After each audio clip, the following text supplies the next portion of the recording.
Hello, Barbara. I'm so happy. Yes, good to see you. So good to see you. Listen, I just have to, unfortunately, I could not join from my computer, so I'm on my phone. Give me a second. I just want to set a stand up so you can see me easily. I can hear you perfectly, though. I have no word to say thank you. Yes, good to see you. So good to see you. Let me shut the voice off on my computer. Let's see if I can get this to work right. Sorry, you think I'd be an expert with this electronic stuff. I'm not. Can you hear me okay? Yes, I can hear you and I can see you, and I really want to thank you, Joe, because it's a big pleasure for me to have you here today with me, and No, it's there a are bigger all pleasure. my students there. It's a bigger And pleasure for me. many people ask me. I have so many questions. I don't know how to handle everything in an hour. But okay, so let me just introduce. Welcome, Joe Vitolo. You are the most expert in the engrossed script style, and I've done some checks, and you are primarily a scientist. I'm a dentist and a scientist. I have a dental degree plus a PhD in biochemistry. Wow, so many things. Too many. But you have made the most important publication that is available with no profit, I like to say, for all of us to download online in your website, zanerian.com, Learn to Write in Copperplate Style. Right. And what you have there, Barbara, there's two different versions. The main book was meant as an electronic book to be viewed on an iPad or a Mac. However, not everybody has that access. So I also made a printable PDF. The only difference is the PDF does not have any of my embedded videos or my image galleries. But all of the videos I give you links to online. So wow, thank you, because I'm trying, as you know, when we first met, I started to study for 5-6 years, but after I quite, you continue to study many different styles, and after you realize that your engrosser is not an engrossers anymore. But before to go into that, because it takes so much time to see the power of that, I want to ask something that I never ask, Joe. Sure. How everything started? Which was the sparkle that made calligraphy explode in your heart? Well, it was after I was in private practice of dentistry for a while. I was in about 1993, 1995, I developed this interest in the biblical manuscripts that I know you're so familiar with. That was the broad lettering illumination. So I actually did some work, not so much with the broad pen, but illumination and especially gilding fascinated me. So I made my own gesto for the Cennini recipe. I, made my own pigments, grinding pigments and things like that. So then all of a sudden, somewhere along 1994, this idea of a romantic letter, handwritten letter to someone came into my head. And I happened to see a sample of what they call copper plate nowadays.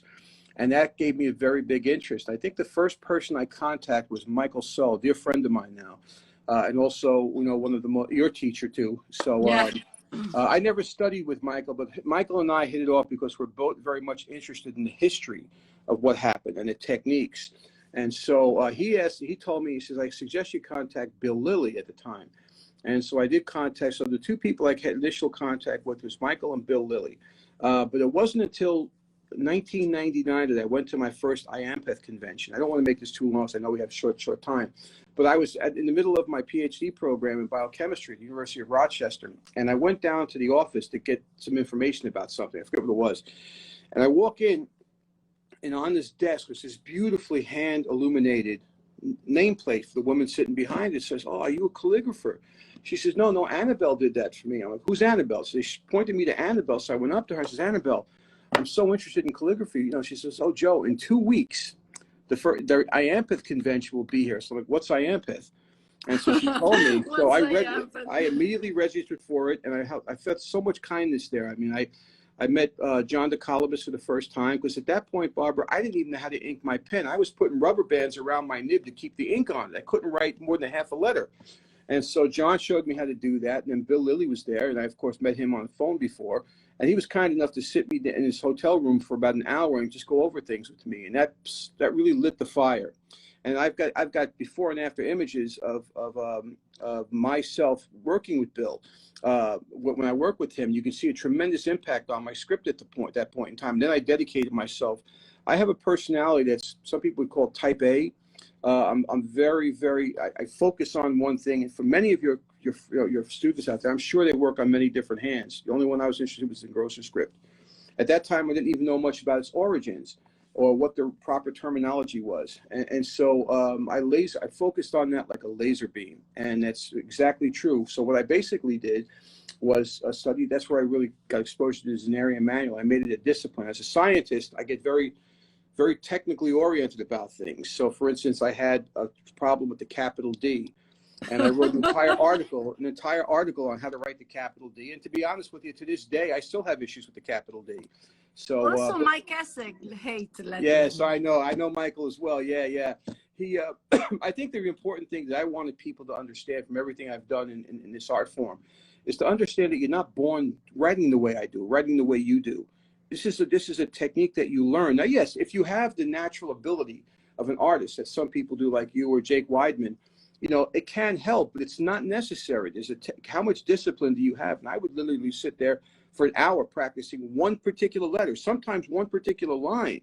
So that's my kind of obsessiveness. And I think I'll stop it there because I don't want to wax on too much. But I think a lot of questions for me. No, but so thank you, because these are very important. And I have many questions from students and international calligrapher and so on. So the second question is, what are the elements of continuity for you between the English and American calligraphy tradition, and what are the breaking points?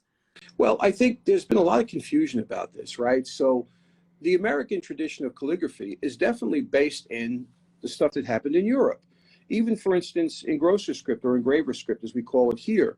Now that everybody calls it copper plate, to some people, it makes some people upset to hear that term. Not me, but it's not technically correct. The original form that engrosser script is based on is on the English roundhand, as you well know, from England. And according to Sir Ambrose Heel's book, that flourished from about 1570 to 1800, where the English writing master was very much acknowledged and wrote these beautiful forms. And most people would know that through the book George Bickham's Universal Penman. That was the form. But what they may not realize is that is not what you're seeing is not the actual handwritten form. All that stuff was engraved on a copper plate for the intaglio printing method. And so somewhere along the line, we don't know where this happened, somewhere along the line, the term copper plate stuck. The earliest use of it I see was in the 1930s. But for purists, it's English roundhand. Then in this country, they sort of emulated that, but the people in this country who were the modern day equivalent of what you'd call a calligrapher were called engrossers. And so they basically emulated the roundhand from England, and hence the name engrosser script stuck. If I tell people, I always say this in every lecture, if I tell you the American Declaration of Independence, for most people, even around the world, a very specific image comes in your head. It's beautifully written, but that's not how it was originally written. That was somebody Timothy Matlack, who was commissioned to rewrite it in a beautiful hand that combined elements of German text and English roundhand. And then at some point, engravers in this country started using it as well for their watches and all the beautiful engravings they would put on things. And that's where the term engraver script came out. There's no one seminal form for what we call engrosser script. Some people practice the Earl Lupfer method from the Zenarian manual. Other people practice the CP Zahner method that was in the Zenarian manual just prior to Lupfer's taking the thing over and putting his stuff in there. But people use modernized engrosser script or, so. Wow, I love it. Yeah, where you have a seminal basic form, and I can't even think of one in English roundhand. There's many different writing masters had their own approach. There's some common elements, but there's no one form I could point to. Now, there are people more expert on English roundhand than I am, but, I can't point to one thing and say that's what it's supposed to look like, whereas Spencerian script, which is less, as you know, less ornate than the heavily shaded engrosser script or even copper plate. Sorry, roundhand. That has one specific seminal form from Platt Roger Spencer. You can point to it. This is the first form, but it's been modified throughout it's been more refined, let's say, because if you look at Moderaz ornamental script, that's essentially doing what Platt Roger Spencer did, but to a higher precision and more embellished. And so I think where I would caution all students listening to this is don't become dogmatic. Dogma belongs in the church. It doesn't belong in calligraphy. And so I've had people come up to me and say, well, my teacher told me it has to look this way. And I always tell them that's okay to make it look that way, but there's no absolute rules. Well, keep all your slant angles the same. You know, make sure your letters are proper height. Make sure your shading is consistent if that is what you want to do. If somebody wants to do what they call modern calligraphy now, I have no problem with that. You know, here's the number one thing: takeaway, enjoy yourself. If it becomes a burden, do something else. So just enjoy yourself. If you want to write like myself or my friend David Grimes, who's probably one of the best at it now there is. There's also people in China. You know, Richie Wade. I write him to ask to join next session because oh, wonderful. I like to find which are the homeworks, the proper homeworks to do monthly or weekly, and I get this information. So yeah, I like this. You are really open for that, and maybe it's because our ancient tradition keep us with this big, heavy backpack that is. So. I want to ask you another thing. The calligraphy colleges, you know, where you one time were long-term. You're right. The Zenarian, yes, the Zenarian College and Gem City Business College, yeah.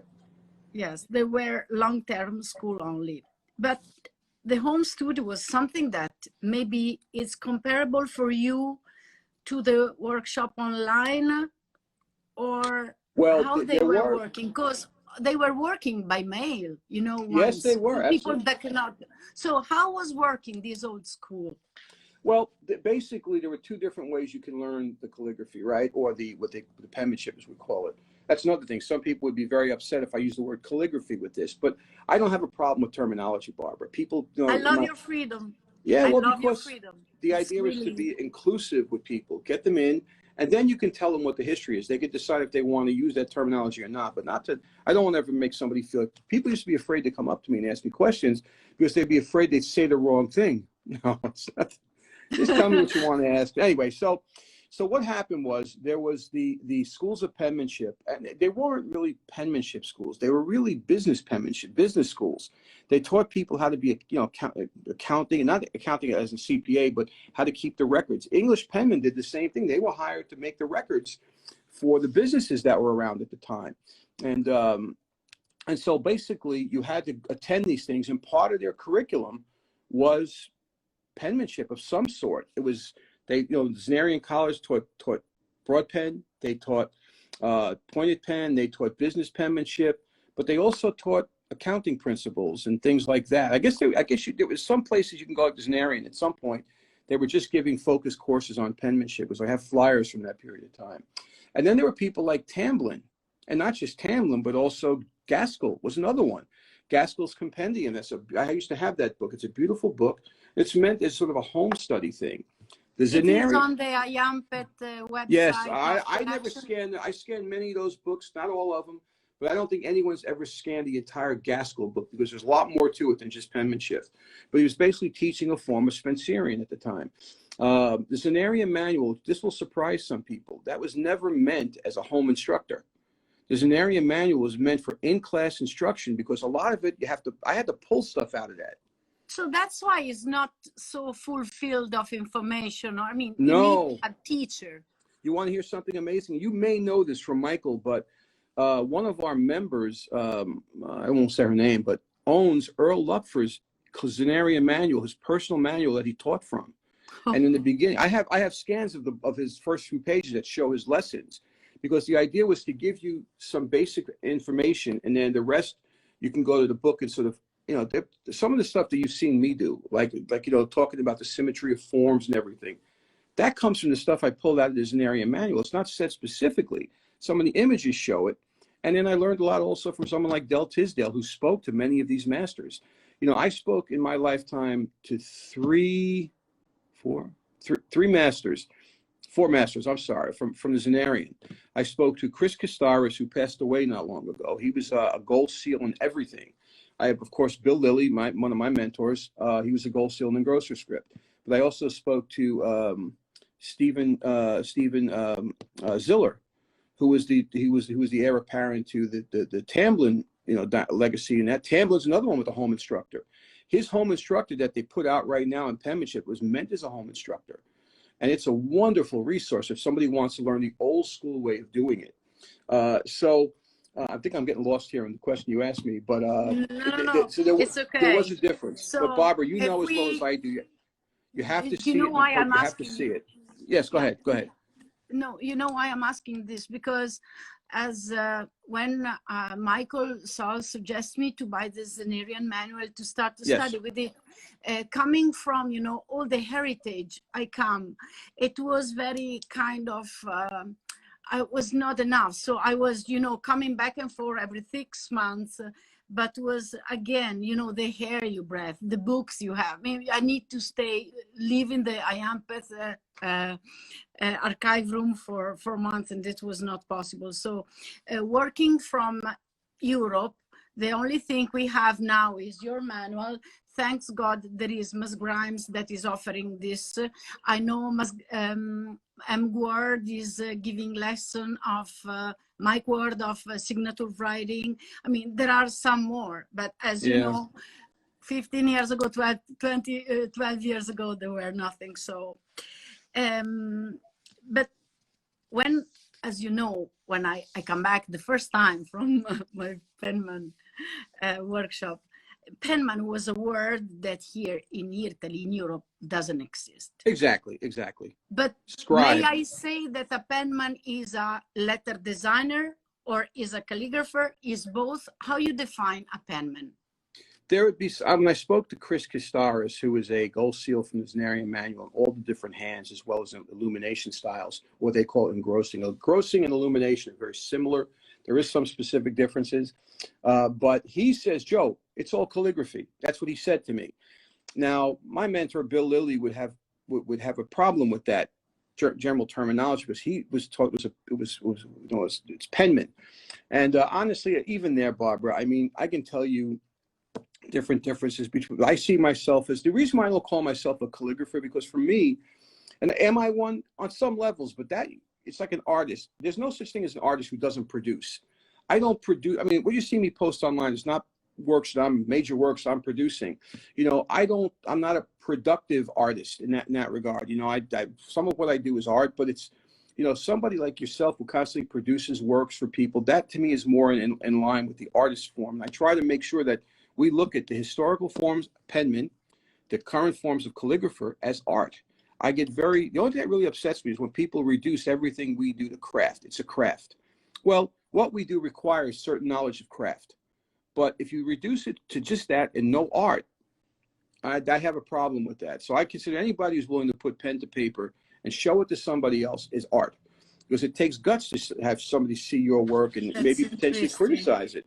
So for me, it's always art. I'm not going to yell at somebody if they call it a craft. But I'm super agree. But you know, it takes for me to understand and to say, okay, let's do it a different way, because there's a bit a different consciousness here on this side of the world. But you know, Barbara, if my book helped with anything, you know, I basically use Zenarian style forms. I did optimize a few to my eye, not to the correct one, just to my eye.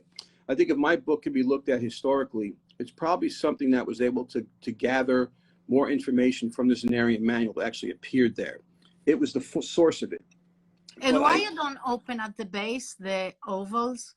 Because of the influence of Louis Mataraz. Louis Mataraz, as you know, is one of the greatest, what we call penmen of all time. And he did a very specific style of engrosser script. He actually had, I can't find the article reference, but in one of the old business educators that was put up at his Zenarian college, he wrote an article or was just quoted as saying that he doesn't believe in that, what he called a stunted style. Mataraz believed in what a modern calligrapher would call the dance of the pen, you know, a flow. He felt that was an interruption of the flow of the work. And people would say, well, if you do that, you're going to pull fibers from the paper and you're going to, you know, smear it. But I ask you, Barbara, what about ornamental penmen? You watch Michael Ward do these wonderful sweeping movements with the pen in one stroke, including heavy shades. Yes, can you pull paper? Yeah, but again, I can't find the reference. But there was somebody asked Love for this question: why do you break the thing at the bottom? His response was, and I read this, and you have to take my word for it. I don't have the proof of it. That he broke it at the bottom for his students because it gives them a chance to think about where they were and where they're going. Yeah, in But fact, I try now to go back to this heavier shape of engrossers, and he's teaching me a lot of the height yes, of the shade, and going back to yours, I feel more intense but more graceful. So it's right. important, you know, and so what is the oblique pen order or the straight pen order? Okay, Let's so say something with this, yes, please. yes. And as you know, I wrote an article on that. It's published in my book as well. But the reason for the oblique, and the oblique pen holder came into, it was invented in the 1800s, but it didn't really see much use until the latter half of the 19th century. So from like 1860 onward. But if you look at the original English round hand, they were using straight feather quills. You know, it's just a feather pen, right? It was. Yeah. If you look at the earliest works from Platt Roger Spencer, he was using a feather quill. He preferred the feather quill, according to Michael Sull. And when they first started going to the steel pen, they show it in the manuals in a straight pen holder, because they weren't doing dramatic shading with this stuff. As you know, the original form was very delicately shaded. Yeah.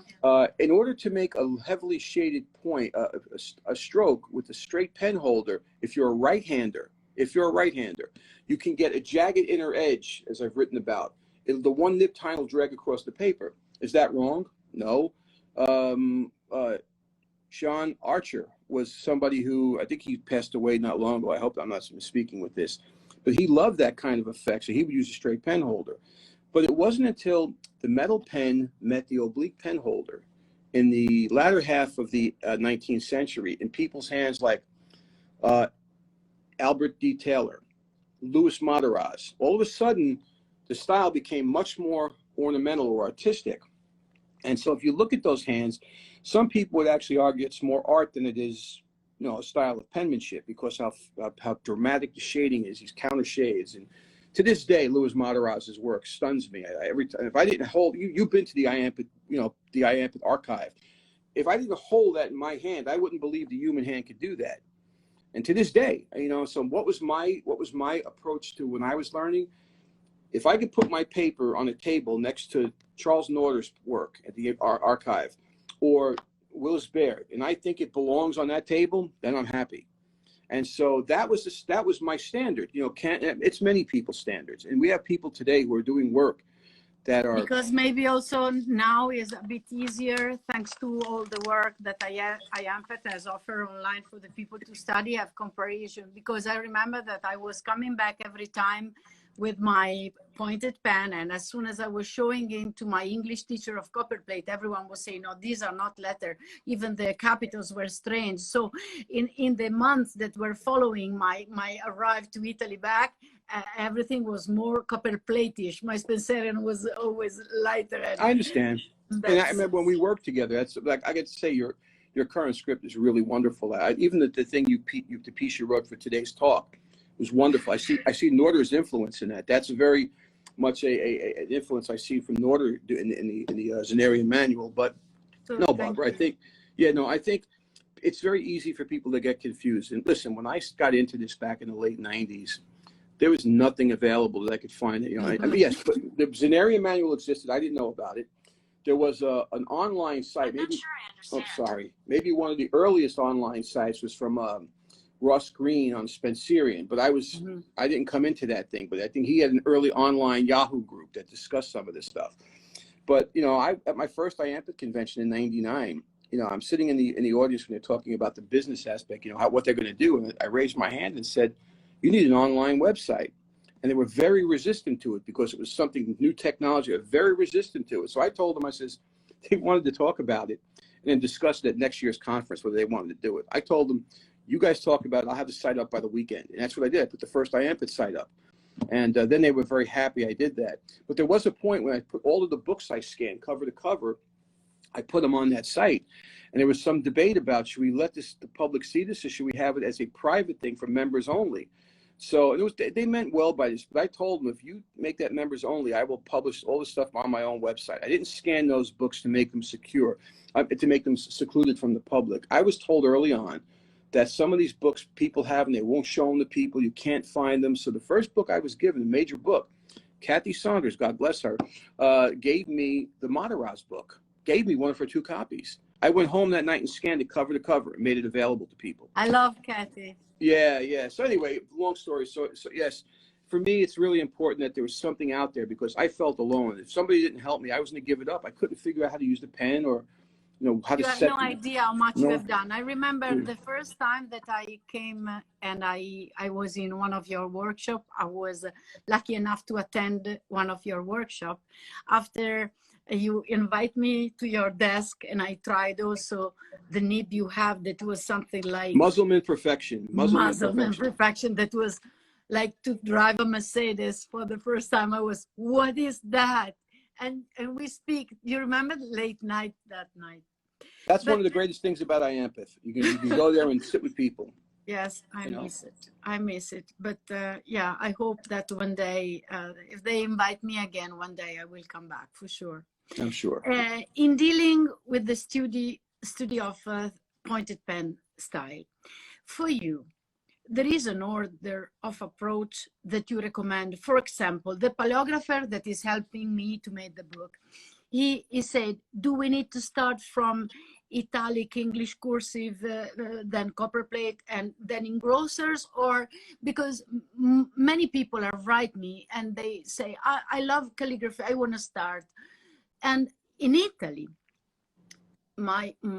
there was this idea that everything depends, since it's a Latin style, you need to start with the right skeleton of the Roman capitals, then you go from Uncial, then Carolina, then Rustica, then maybe all the one, Beneventana, Schwabacher, Textura, Fraktura, and Italic, and this proto cursive, that, and after at the end.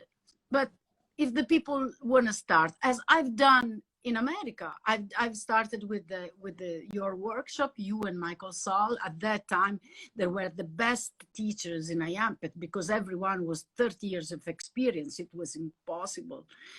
So, and yeah, even if I start classically, after when I met pointed pen, American pointed pen, it was something different.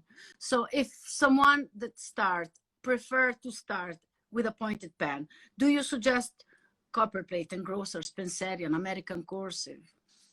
Barbara, I started essentially with the engrosser script. It doesn't mean everybody has to start that way, but where beginners, novices will get confused is they're trying to work on too many styles at once, as you yourself found. You're coming from a Spencerian background into the engrosser script.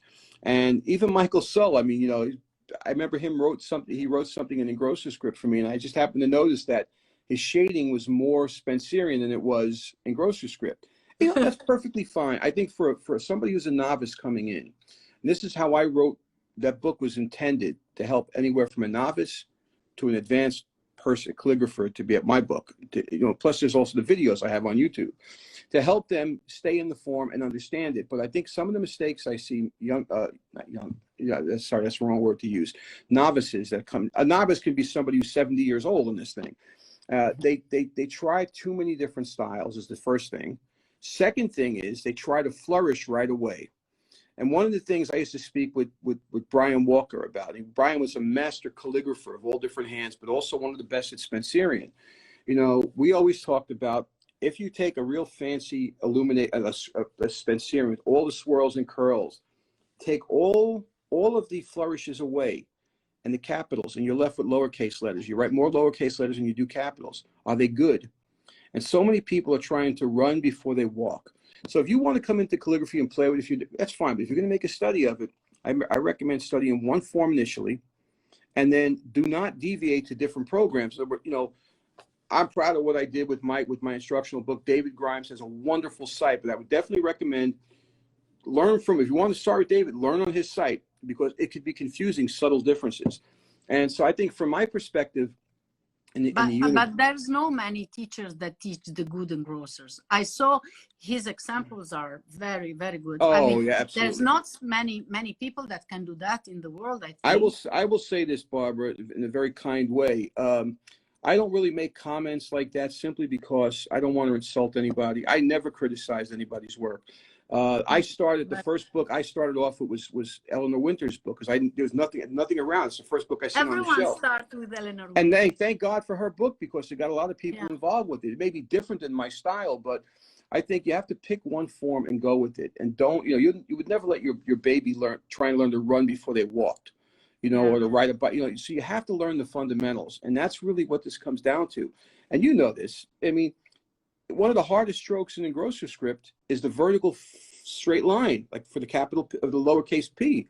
It's hard to keep even pressure on that thing all the way down. So you got to learn the fundamentals. What is your fundamental oval shape? What does your fundamental straight line look like? What does your compound curve look like? And if you know from my work, it all comes down to the ovals that form them. I will say this to you, because I'm glad you brought it up. The Latin derivation, the Romans. When I spoke with Chris Kistaris online, Chris is that gold seal in the Zenarian. He's now passed away, but he went to the Zenarian College. Gold seal on it. I have a copy of his. I mean, an image of his certificate. It's what you would probably call illumination style, but he could do ornamental penmanship, everything. He said this to me. He said, Joe, I don't care if you're doing engrosser script, Spencerian, broad pen. It all goes back to the Trajan column. When he looked at proportions in letters, he compared everything to the Trajan column. The people that are listening to me don't know what that is. I'll have Barbara tell you at some point, but there was a column, it was a Roman column. At the base of this column was this probably the most perfect alphabet I've ever seen that was inscribed, and so it was interesting to me because that blew me away. I never thought about that. What do you mean? You're comparing Roman caps to engrosser script? But that was how his eye was trained at the Zenarian College. Then he went on to do more. So don't ask me how to do it, because I never tried it. But I was stunned when he said that to me. I studied with sure. So many teachers, but it's but I think the knowledge is for gods, but the way to the knowledge to be always like curious and intense in the studies. I think it's something that can be more human. So now this is a very nice, interesting question that comes from a boy, I think from Bombay. How engrossers or penmanship in general are interlinked in today's world or day-to-day life in psychological view? So which is the link with our mind? Why is it important to write? I mean, well, this is something Michael Sull can speak for hours on. There are studies that were done that show important neurological connections are made when a child learns to write in school. As some of you know, I don't know if in different countries, but here there's been a movement to take handwriting out of the classroom for children. Yeah, in Europe too. Yeah, and think about this for a moment. It's possible for grandma or grandpa to have written a love letter when they were in the service to grandma, and a child look at that and not know how to read it. Think about that. Even what we do, Barbara, whether it's Spencerian or engrosser script, some people can't read that. Or I've been posting just monoline penmanship, and that's not really penmanship. It's more calligraphy the way I do it. I draw the letters, but there are people that can't read it. Think about the tragedy of a child that couldn't read grandma's letter to her grandfather. It's just amazing to me. But the connection is writing is necessary because it does help the human mind develop. You have to have some connection with our history. Remember, even the Bible, and it's open, whether you're Christian or not, or Jewish or not, in the beginning there was the Word. They're written. That's the importance of this whole thing. That's how we, everything from the Phoenicians on down, we would know nothing about our past and be doomed to relive it if we didn't know our history. And so I'm not saying you have to know every single style. I certainly, I'm an Italian who doesn't speak Italian, but I understand the importance of where my culture comes from.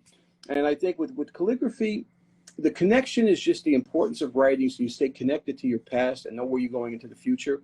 It helps with the mind. Now, in engrosser script, you'll still see people use it for weddings, Spencerian the same way. But does it have a daily application? Maybe somebody could find something. I can't think of one right now. So, but you know, the fact is that this is a society of images, so it's very yes, hard to explain that everything you do, it came from an example that was another example, and that is historically linked with an era, and it would be great if you know, we all can continues to you know, to know the rules of the things before to do it. absolutely. It will be something, yeah, interesting. Now, one of my students, she always Yes. do very crazy questions. How do you master a style? Mm. As for the American cursive, I imagine that you can write it daily in your own personal handwriting. But for the engrossers, can such laden drawn handwriting be written fluently on a daily basis, in your opinion? Do you have anyone examples of these? I mean, it's possible to write this every day. Yeah, I once tried that. You can't, to really write. Look at how many calligraphers we know write wonderful script, but they have to do a wedding with 500 envelopes. You cannot do 500 envelopes. When I in the past, when I tried to write a specimen that I would show to someone like John or Michael, I would sit down and I would an incredible focus, and sometimes it would take me maybe, you know, a few hours to write just a few lines of it, because if as soon as I lose concentration, I put the pen down and get up and walk away. And so, but if you're talking about daily use, it can impact your daily writing, but you're not going to be able to write at an extremely high level. But here's something else. I'm glad this question came up. For a novice to get very good takes effort, but for a person who's at an advanced level to get to whatever mastery would be, and I don't have a level for what, but if they can make their writing look like Willis Baird or Earl Lupfer, that's probably the hardest part to get to, because it means your hand has now been trained properly. The problem is what your eye sees and what it doesn't see. You know, how many times have you, This is important. yes, Sorry. how many You times need when to... you and I interacted, that's why I would send you those diagrams, because it hopefully will let you see what I'm seeing. It doesn't mean that what I'm seeing is absolutely correct 100%, but how do you train that? Not look at, when I was at Iampath in the past, you know, I always tell the story. John DeColibus would look at my work and say, Joe, you know, it looks good, but I don't like this capital J. And my first response to him was, get out of here. What are you talking about? It's a great, well, I don't understand what, stop, leave me alone. And I walk away and start thinking about it. I'm like, okay, maybe I see he's got a point there. That's the hardest part.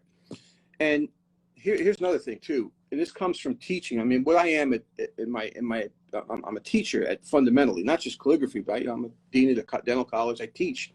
And although lately I haven't been doing much teaching, more administrative work, but you know, so when you want to get to that point, to move from novice to intermediate, I'm not saying it's easy, but your mind can easily see the differences. If you look at my earliest work versus a year later, you can see a real difference there.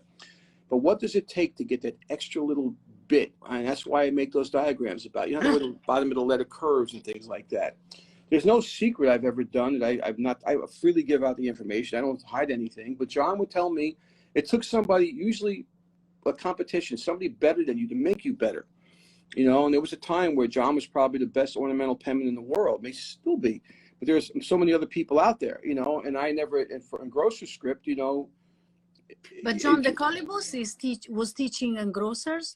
Well, early on, he started with the Zenarian manual, and I've got examples of his work from that period of time. So, you know, John would probably say that I was better at the Zenarian hand than he was, but overall, there was no penman in the world I ever seen like him, because John, as you remember, has whole arm movement. He can flurry at me. His work looked like it belonged on the table next to, I'm not going to say he's as good as Mataraz. I don't think he would say that, but it looked like it's incredible. It belonged on the table. So, and now you got people like Michael Ward. He blows me away with what he's doing. A lot of other people in other countries, in He's Asia. Dancing. He's dancing 36 degrees. Well, remember, Michael Ward is a dancer. Yeah. You know, so for him, the rhythm is all there. So I think, I don't know if I answered your question, but yeah. Okay. There is an evolution in the modern world for the engrossers or the copperplate, in the sense, how can you see there is a modern idea of engrossers? I mean, what do you think? Well, I think for me, the fundamental is always, in my mind, is an area manual, but that's not the only engrosser script out there. Again, there's Matarazzo and Grosser script that differed from that. The earlier C.P. Zana work was slightly different. But I think some of these things evolve. Some of it comes from the fact that there are some folks who don't want to sit down and learn the fundamentals. Like if you think about somebody like Mike Kessick, right? Kessick, you know, Mike is somebody who does these variations. But the moment I seen his variations, the first thing I seen, I knew he knew the fundamentals. I knew it. Even with Brian Walker, the same way. God rest his soul. You know, I looked at Brian, did a fundamental math, but I knew Brian understood the rules. You have to follow them all the time. Well, not for variations, but some folks come in, they pick their pen up like I did, and they just start writing what they think is pretty, and that's perfectly fine. If they're having fun, keep doing it. If you decide you want to write like Barbara or myself or John, then it's going to require, a higher level of practice and knowledge, and you got to have somebody who can get you. I couldn't have gotten there. Whatever level I've achieved, and I've never claimed mastery at anything, Bob. I'm not saying this in a maudlin way. I just never claimed mastery at anything. I was very, very good at one time.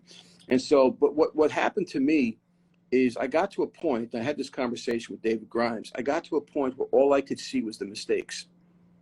It doesn't matter how good I was or people thought I was. All I could see was the mistakes. I had to stop for a while. So what if I see this every day in my writing? Every day. You have to learn to get past it. You know, Barbara, I always say you have to smack yourself in the face and move on. Because if you talk to someone like, well, for instance, Rick Muffler, another dear friend of mine who passed away not long ago. He was a calligrapher. I met him, yeah, he was a calligrapher at the White House for many years till he retired. You know, Rick had these deadlines he had to meet. He couldn't afford to keep throwing things out and redoing them. So you have to learn to move on. And that's also why I think it's so important to see. I've only written, I always tell people there's only one word I've ever written that I was completely happy with. You may have seen I post the word Sunny, S-U-N-N-Y with different, that was the best I've ever done in my life. Everything else to me is second rate. I want to go to see it. Yeah, I will. I'll send it to you so you can share it if you want. But you asked me once to write Flowers Lovers, and I've written this for 6 months. Oh well, since you said okay. No, I give it another word. But Barbara, your script is made. It's really, really impressive. I've been very impressed with this. I'm not trying to say this to butter you up because I don't give out compliments lightly. But you know, your work is it's gotten better from the last time you and I worked together online. And so I think you understood the process. But getting to that, you know, you were wonderful to begin with. But how did you get? And you can answer. How did you get from that point to where it's hard to answer. It's the eye, it's the mind's eye, but not, sometimes your eye can trick you. You know, it's like when you read something you wrote, you misspell a word, you won't see it. So the trick I use sometimes when I'm editing is I read backwards. That's how I'll pick up the misspelling or have somebody read it to me. But you know, it's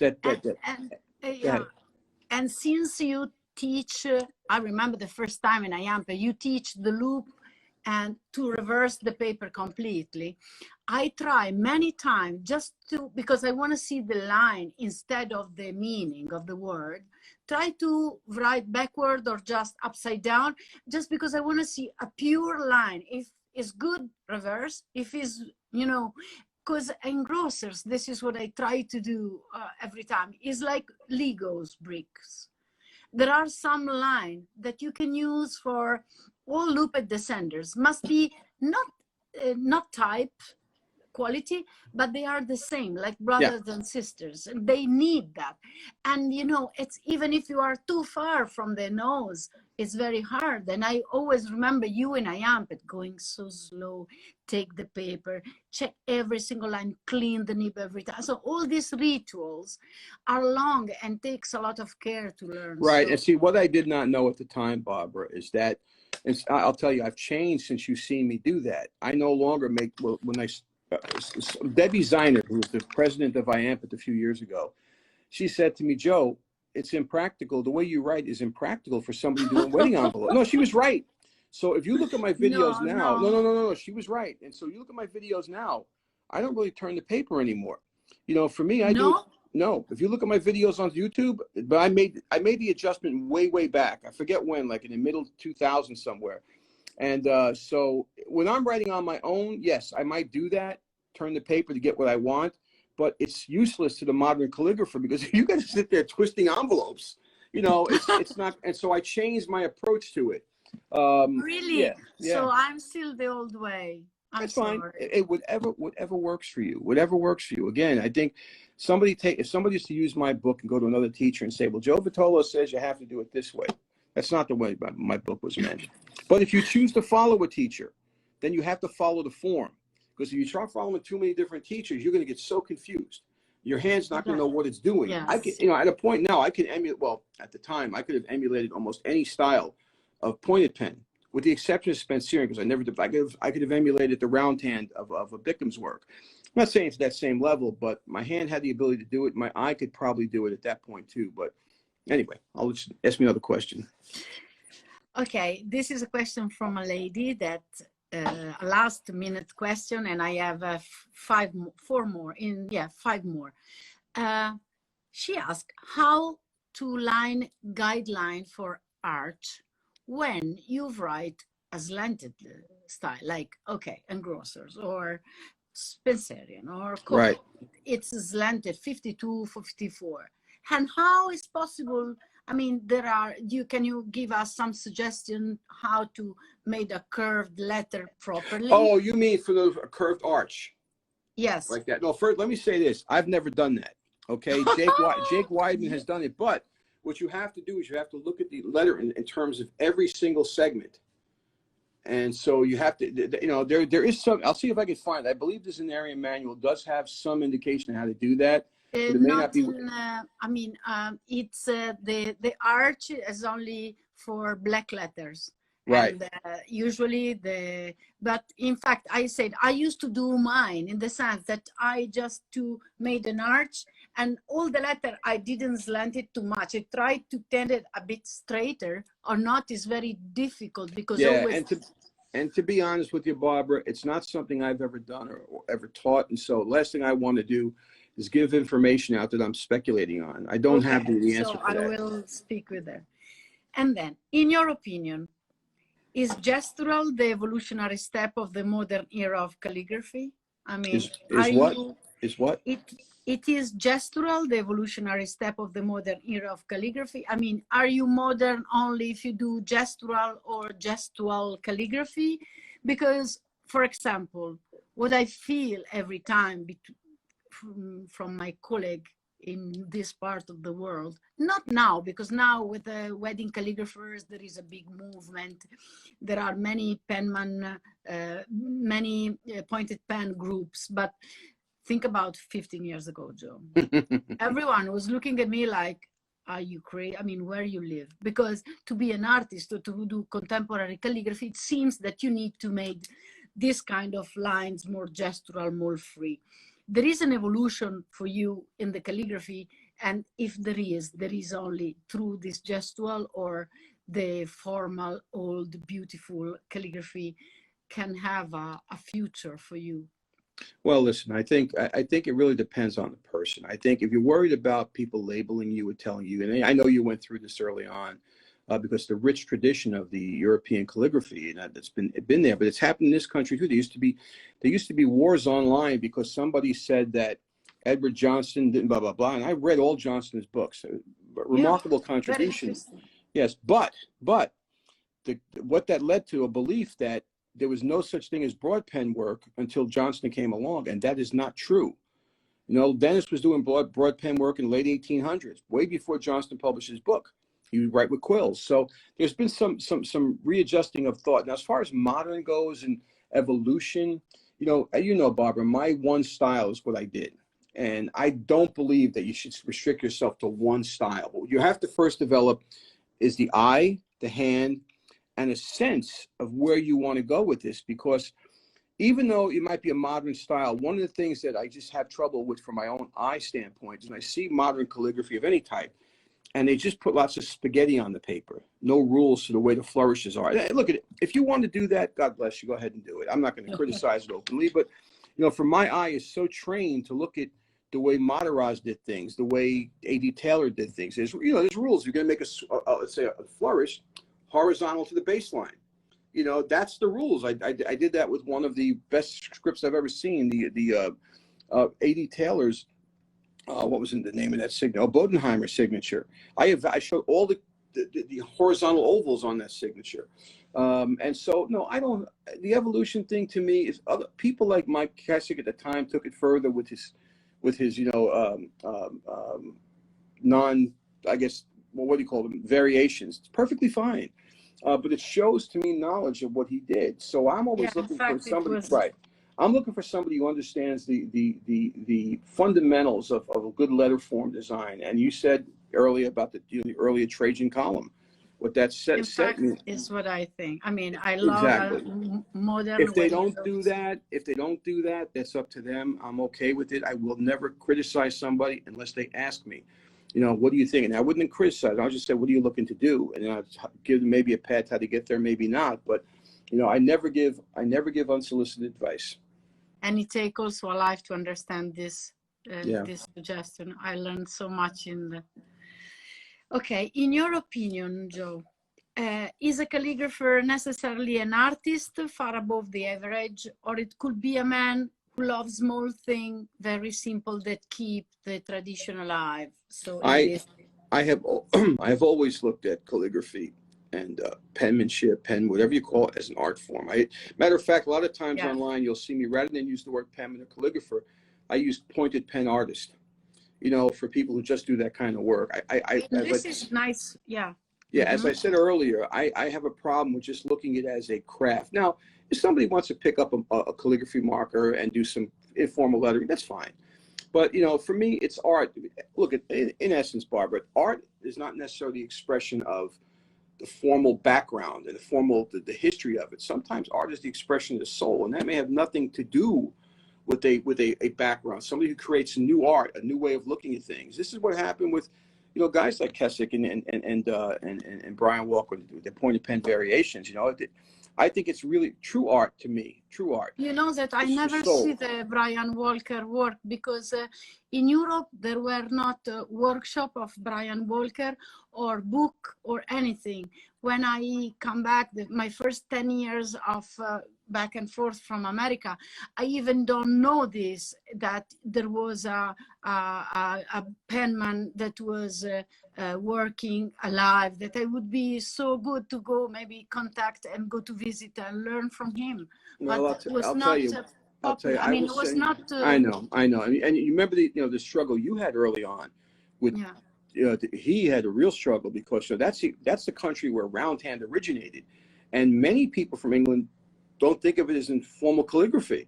And it's amazing because that's where we got it from. Yeah, there were German influences and Italian influence into that hand, but I believe it or not, I do have a link to two very not very high resolution videos of Brian writing, and I will send you that link. You can share it with everybody.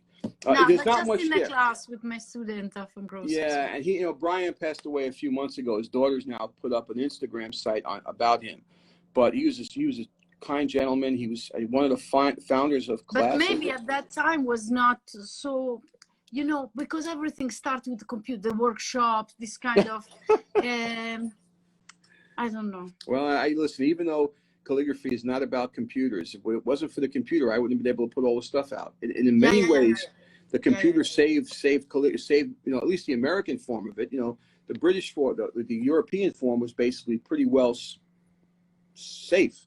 But there was a time where it was Michael Sull who basically pulled Spencerian from oblivion. So without him, that would have in many ways wouldn't have been known. Maybe somebody else would have did it, but the fact is Michael was the guy. But in the last 10 years, people are continuously writing, say, I'm from a very small country, 20 kilometers away from home. There's nothing in this city. And if I think that I've traveled the world for years, sleeping in the airport, sleeping in bed and breakfast. I know. Because I want to meet you and speak as we have done one night. I listen you speak of the Hunt 22 vintage one night for 3 hours, and it was like drinking at the Holy. It was like. Barbara, one of the great things about a group like Iampath, I'm sure other groups, is there are people, like-minded people like us, that you can sit in a room and you can talk about one letter, not form, just one single letter for an hour. Nobody thinks you're crazy. I used to do that with John DeCalabas and Rick Muffler. We'd sit there talking about Mataraz. the way he made it a lowercase s, and we talked about it for an hour, demonstrating things, what we thought, the way he did it. You know, that's the gift of being able to go to a convention. Yes. And even though I've done things with videos in my book, I always tell people there's no substitute for seeing it done. I seen Del Tisdale. He was probably the last of the old trained. He didn't consider himself a master, but he wrote ornamental penmanship extremely well. And so there was a point at which he was writing in Chicago, and I happened to be at that convention. And he used to make these. The one that you were sleeping in the hotel close to our, that was nicer. No, that was Nashville. That was Nashville. So Del Tisdale in Chicago, he made these Zenarian holders. Well, somebody made them. He used to sell them with really long tails, you know, oblique, with really long tails. And so he was going to use one of them to show how to flourish and write script. First thing he did was break the tail off. Really? Yeah. He says it's going to poke me in the eye. So he said, yeah. So anyway, it doesn't mean you can't use one like that. But I watched him write, Barbara, ornamental penmanship, and I've actually posted the video online. I didn't take it; somebody else did. He wrote the letters capital S, capital J, capital W, I think it was. And I was will told, go to check after. Yeah, if not, I'll get you the link if you don't have it. But yes, here's the thing: someone told me. Daniel North actually told me, we went to visit Del. He says, Joe, if you blink, you'll miss him writing. I'm like, in other words, if you blink your eyes, you'll miss it. I'm like, no way. He can't write letters like that fast. First time I seen him write with the pen, he did this. And I'm like, what'd you just do? Wow. Do it again? Yeah. So, I mean, that kind of lesson, everything I know, I was self-taught or helped with Bill Lilly helped me on 2 different occasions, or talking to him. But we didn't have the advantage of having a school like that or teachers at that level anymore to be able to show you how to properly do it. I believe that when I see John DeCalibus write or I see Michael Ward write, you're looking at the way it was probably done, but I don't know that for a fact. So all we can do is the best we can right now. So anyway. Okay. There is something, Joe, that you would like to do with calligraphy that you have not done yet? No, I have done listen, I'll make a more general statement. You know, you ever heard the term bucket list, that people have certain things on the list they want to do before they die? Yes. I don't have 9 minutes, by the way. I don't have a bucket list, Barbara. Really? Everything I've ever wanted to accomplish in my life, and I say this truthfully, and I didn't have incredibly grandiose goals, but everything I've ever wanted to accomplish professionally or in the calligraphy arts, I've done. You know, for me, my goal was to help beginners, intermediates, advanced, so keep them in the art form. And my publication, I felt, has done that. Professionally, as a dean, I'm not the dean, I'm an associate dean at a dental school. That was my, where I was looking to go, and I've accomplished that. Doesn't mean I don't want to do anything else, but, I want to continue to help people. I used to do a lot of what I did with you, where, we're going back and forth with, diagrams. Yes. I've done that with literally hundreds of students, hundreds. My book, at last count, and this is because it's free, was downloaded. I will never be able to think different than Spencerian, that I love, because I was mentored from Michael. So what else I can ask? Exactly. So no, but my book has now been downloaded close to 100,000 times. Yeah. I wish I had $1 now for every book. Yeah, you can be the richest man ever, because I have downloaded and reprinted. Now I have these big ones since I'm getting blind, so I prefer the big ones. Me too, Barbara. Me too. But the last question before we have 8 minutes, and I don't want to break in the middle, because before I want to kiss your hands and ask God to bless them, and I can ask you to come in Italy as soon as is possible, or just I hope they invite me back to Iampath, so I will rewrite in the night with Skylar and Jake as it was. Oh, wasn't that wonderful? Yeah. Yeah. What do you want to ask me? What calligraphy means for you this day? I mean, I know that you don't have nothing in your book list, but in from 1 to 10, to be a scientist, to be a successful dentist, and be a master penman, a penman, which is the richness you have. I mean, even for people that maybe will not use this for profession, or they will not go deep as you. Why it's so important? Wow, what is for you? I said something earlier about the soul. I think it really is who we are. It's the expression of your soul. I mean, penmanship is very near and dear to me. Now, if somebody asks me, look, I have and I just say this as a matter of fact, I have 4 college degrees, including 2 doctorates. If somebody asks me, how do I view myself? It's not as doctor this or scientist. I view myself as a penman. You know, that's the way I see myself. And doesn't mean I'm ashamed of everything else, but that's who I am in my soul. I play guitar, but I don't consider myself, I was in band in college. I was in a rock band in college, but I don't view myself as a musician. I view myself as a penman. And even if I couldn't use my hands anymore, I would still help to promote the art form. That's how important it is to me, because most of what I do now is really promoting the art form. You know, you may not have noticed this, but I'll let you guys in on a little secret. I don't really do engrosser script anymore. I haven't written with a pen in a while. You must. I will, but I got my hands are an issue now, Barbara. Oh yes, yes, yes. Can I ask you the last things? These are the one I have from, this is 20, maybe Yes. 18 years, 15, I don't know. I have this since the beginning. The first Yes. time I met papering cards. May I ask you why your holders has this screw? Yeah, well, first of all, this is very important to know. That was not my idea. That came from an old penman named Isaac Weldon Bullock. That's called a Bullock style holder. I can show you an image of the original I had. It's basically, he made that. It's not me. That's his thing. Oh. But I think Chris got permission from his family member to, you know, to go for it and use it. But for me, that's important because you can put a crow quill in there, and you can use many different size nibs. Some people don't like it. The original one was made of bent steel, but I love that. And so, and I by the love way, to have tools dedicated.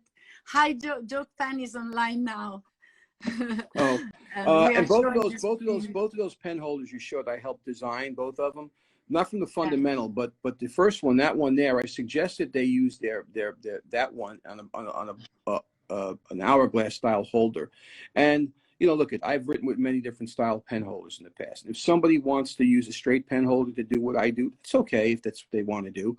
But that was, and as you know, Barbara, both of those pen holders I make no money on. I just help with the idea of it. And it's not because I'm a rich guy, it's my passion.